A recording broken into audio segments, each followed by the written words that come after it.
Hey guys, welcome to another mini vlog. ఈరోజు వ్లాగ్లో అయితే నేను చికెన్ పులావ్ అయితే చేస్తున్నా. సో ఫస్ట్ నేనైతే ప్యాన్లో ముందుగానే మ్యాగ్నేట్ చేసుకున్న చికెన్ అయితే ఫ్రై చేస్తున్నా వితౌట్ ఆయిల్. సో సైడ్ అయితే నాకు కావాల్సిన రైస్ అయితే నేను తీసుకొని అయితే కొంచెం బటర్ రైస్ అయితే నేను దాన్ని కొంచెం ఫ్రై చేస్తున్నా రైస్ని.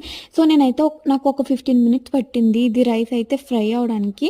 మనకి రైస్ ఎంత బాగా ఫ్రై అవుతే అంత బాగా వస్తుంది పులావ్ టేస్ట్ అనేది. సో అందుకే నేను మీడియం ఫ్లేమ్లోనే అయితే దాన్ని ఫ్రై చేశాను. ఇంకో సైడ్ అయితే నాకు చికెన్ కూడా ఫ్రై అవుతుంది. సో అది కూడా అయ్యాక బియ్యం కూడా ఫ్రై అయిపోయింది. సో నేనైతే ఇంక ఇది పక్కకు పెట్టేసుకున్నా. మళ్ళీ సేమ్ ప్యాన్లో అయితే నేను కొంచెం గీ అండ్ ఆయిల్ అయితే వేసుకున్నా. సో అందులోనే నేను ఇంకా బిర్యానీ సామాన్లు నేను ఏ అయితే చూపిస్తున్నానో అన్నీ అయితే తీసుకొని అయితే ఫస్ట్ ఫ్రై చేస్తా. సో ఫ్రై అయ్యాక నేను పక్కన కట్ చేసి పెట్టుకున్న ఆనియన్స్ అండ్ చిల్లీ కూడా వేసుకొని ఫ్రై చేసుకున్నా. సో ఆనియన్స్ కూడా ఫ్రై అయిపోయాక నేనైతే అల్లం వెల్లుల్లి పేస్ట్ కూడా వేసుకున్నా. నేనైతే ఫ్రెష్గా దంచి పెట్టుకున్నా. నేను ఉన్న ప్రాసెస్ అయితే నెక్స్ట్ షాట్లో పెడతా. Continue next shot.